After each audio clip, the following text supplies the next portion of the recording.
Welcome to the Lose Weight, Live Life podcast. If you're a female professional or entrepreneur who would do anything to lose weight, yet finds it impossible to stick to a diet, to eat less, or just what you think you should, this podcast is for you. I am your host, certified life and weight coach, Clair MACKENZIE.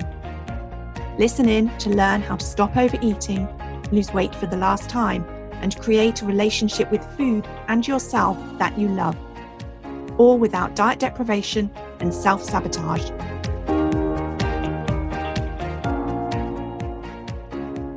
Hi everyone, and a very warm welcome to episode number 31. Today I want to talk to you about obesity. Now, before I get started, I would love you to just take a moment to observe what the word obesity means to you, because I think for many of us it is a very emotive word. I know that for me, the word used to be a trigger for a wave of shame washing through my body. If anyone mentioned obesity or being overweight in a conversation, I would feel my cheeks flushing and I could sense myself lowering my eyes, afraid to meet the other person's gaze in case I could sense their embarrassment at being around someone who was obese. By the way, the definition of obesity is, according to the World Health Organization, having an abnormal or excessive fat accumulation that presents a risk to health. A BMI over 30 is considered obese. When I was at my heaviest, I estimate I had a BMI of at least 42, putting me in the morbidly obese category. By the way, the BMI charts are far from accurate and perfect and don't take many factors into consideration. For me, that was the problem with obesity. I couldn't hide it or hide from it. There was no getting away from it. Not even for a moment. I literally carried it around with me, and it was a very heavy burden. And then, after decades of feeling intense shame about my weight, the shame lifted. And it lifted because I forgave myself for not having solved the problem previously. I forgave myself for failing at every single diet I ever did, because even those diets that I worked hard at sticking to for months and months on end, and where I lost all my weight, it was only ever for a very short-lived period of time before I regained it. When I let go of the shame, it was replaced with compassion for myself. And the thing is, I started to feel differently because I learned to think about it differently. Yes, there are things I like about no longer being obese that makes it easier to feel differently about myself. And I know that not everyone who is obese feels the same way that I did. And I think that that's a good thing. There is no upside of hating or disliking yourself for either being obese or for not having figured out how not to be obese. So if you're listening to this podcast on the day it's released, then you may or may not know that yesterday, which was the 4th of March, was World Obesity Day. The World Obesity Federation created World Obesity Day to help meet 4 objectives: increase awareness, encourage advocacy, improve policies, and share experiences. The World Obesity Federation wants more people to understand that obesity is a disease, and they want to help people understand the root causes and the actions needed to address them. The more people who understand that obesity is a complex disease created by the modern world in which we live today, and not a symptom of people not knowing about nutrition or not caring about what they eat, the better. Obesity kills, and 800 million people around the world live with obesity. It's estimated that the cost to the economy will be more than $1 trillion by 2025. So when I say that obesity is a problem of the modern world, what do I mean? What I mean is that we, humankind, have collectively created the problem of obesity. We have created the problem through our farming, food manufacturing, advertising, and diet industries. And stating that isn't about pointing blame, it's to foster understanding that this is a shared problem. You see, the problem with all our readily available, highly refined and processed foods is that our bodies and brains were not created to handle them. Humans, like other animals, are compelled to eat. Your body and brain have evolved for your survival. That means that you seek pleasure, avoid pain, and save effort and energy, just like other animals. In today's world, seeking pleasure, avoiding pain in the form of emotional discomfort, and saving effort translates into eating foods with concentrated sugar, fat, and alcohol as often as possible. But especially when the alternative is feeling emotional discomfort such as anxiety or boredom or stress or loneliness. What's enabled us to survive up to this point in our lives is now literally killing us. To thrive in the world in which we live today, we need to have strategies to overcome all our primal, animalistic programming so that we avoid foods that give us artificial pleasure, so that we lean into emotional discomfort, and so that we expend effort and energy in the form of healthy meal preparation, movement and exercise, and self-care. Our brains are designed to be rewarded for life-preserving activities. Food provides that reward in the form of serotonin and dopamine, and that creates desire. Concentrated and refined foods have messed with our natural internal desire and reward system. Dopamine creates more and more desire for food. As we eat it, the flood of dopamine downregulates the receptors that perpetuate the desire.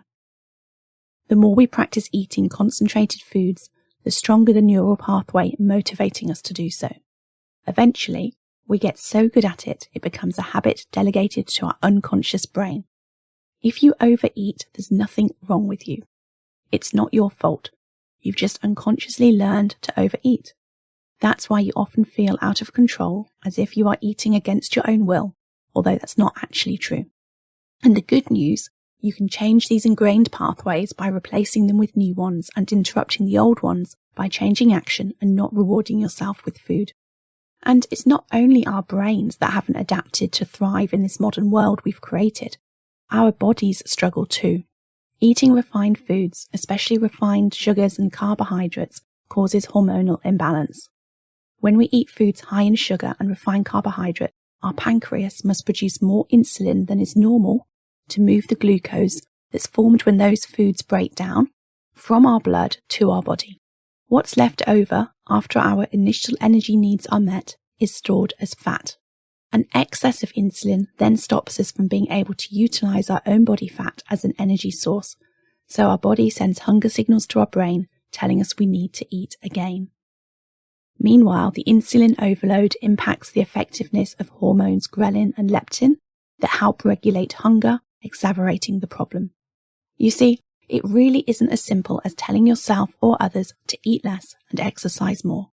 The only way we will take control of the obesity epidemic is by truly understanding what's going on and helping ourselves and others make lifelong changes designed to work with, not against, our brains and bodies. If you overeat, it's likely your current patterns of eating have been formed over years and decades, and it takes time for your body and brain to adjust to the new way of eating that's going to enable you to take control of your weight for life.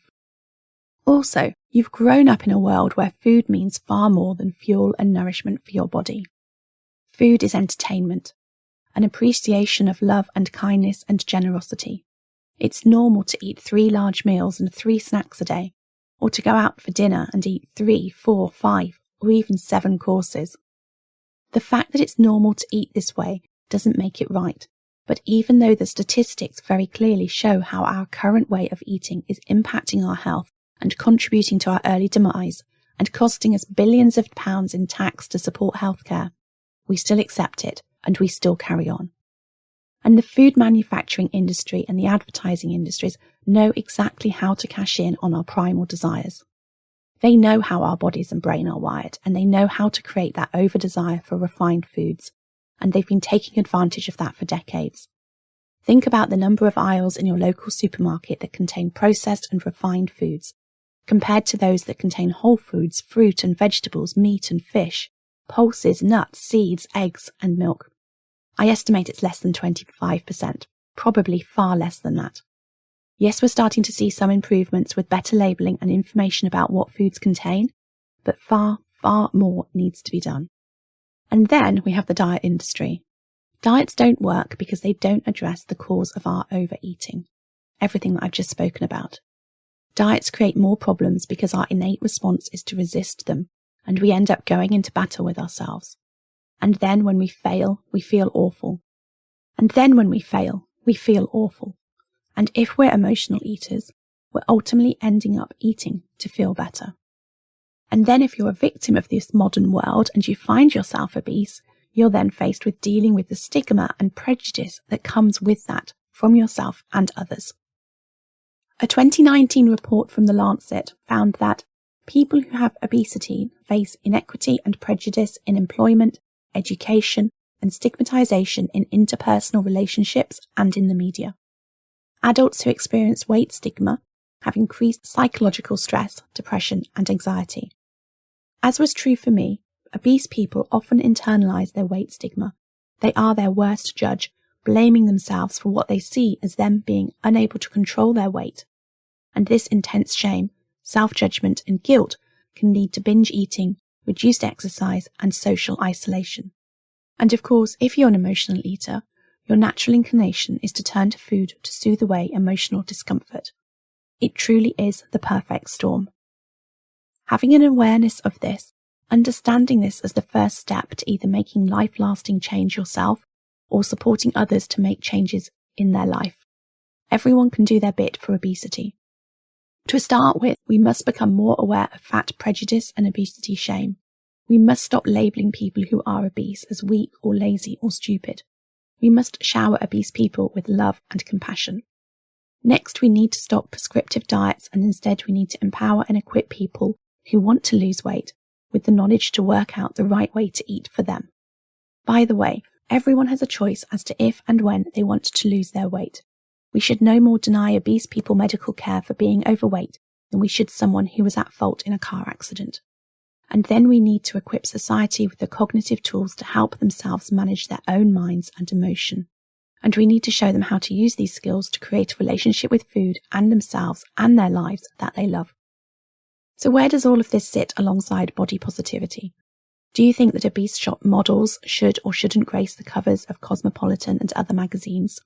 Do you think that it's possible to be healthy at any size? Do you think these models are suggesting to our teenage girls that obesity is to be embraced and that that's subsequently putting their health at risk? Here's what I think. Number one, I think there is no correlation between beauty and size, in the same way that there is no correlation between beauty and hair colour or eye colour. Beauty is never factual. It's always something created with our thoughts, and we get to decide what we want to see as beautiful.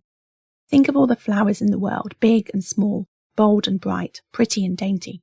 We all agree there is no one colour or size or type of flower that is more beautiful than any other. Some of us may love orchids, for others it's lilies, or daffodils, or tulips, or roses, or peonies. You get the point. I think that everyone should love and accept themselves no matter the clothes size that they wear or the number on the scales that they see. I think that featuring a much broader range of body sizes and shapes and most definitely doing away with airbrushing and touching up bodies in the media must be the way forward. I believe the benefits of obese women showing that they are proud of who they are, of refusing to be hidden in shame, will have a positive impact on women and girls and show them that it's okay to love themselves no matter their size. And I believe this will help contribute to less obesity and not more. Thirdly, I don't think that any of us know how healthy someone is from looking at their picture. When we look at pictures of slim people, we don't know whether they are or aren't healthy. We don't know if they have liver damage from overdrinking, skin damage from over-sun exposure, or lung damage from vaping. Likewise, it's not useful to try to guess whether an obese person is healthy due to the amount of exercise they do, or isn't healthy because they have excess fat on their bodies. Let's put the health debate to one side for the moment. Whilst it's part of the obesity conversation, it doesn't play a part in the size of a person that we should or shouldn't feature on the front cover of a magazine. The more we can help obese women and girls feel better about themselves, the easier it will be for them to lose weight if they want to. And we shouldn't assume that everyone wants to or should lose weight. Everyone has a right to choose what size they want to be. What's important is that we do what's required to help everybody believe that they get to choose what size their body is. What's important is that everyone knows losing weight is about far more than restricting certain foods, that it requires work to help their brain and body work for them and not against them.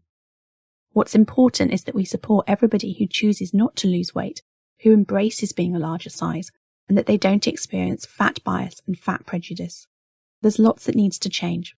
If nothing's done, it's expected that childhood obesity will increase by 60% and reach 250 million by the end of this decade. Obesity is a problem of epidemic proportions. In the words of the World Obesity Day campaign, together we can create a healthier future. To have a real impact on obesity, we need to work together to address its many root causes throughout society. Simplifying the disease to any one cause can make treating it even harder, so we must raise awareness and improve access to the appropriate information. Let's work together to combat the root causes of obesity. Thanks everybody for listening, and take care. If you enjoyed listening to this podcast and are ready to live a more intentional life, lose weight as a part of that journey, and create a relationship with food and yourself that you love, then I would be honoured to be your coach. There are 2 ways that you can work with me. You can join my monthly membership program, My One Life Academy, that gives you self-paced learning, supported by twice weekly live calls and a whole lot more. Or you can join the waiting list for my next 6-month Lose Weight, Live Life group coaching mastermind intensive. Go to www.thebestyou.coach/coaching to find out all the details.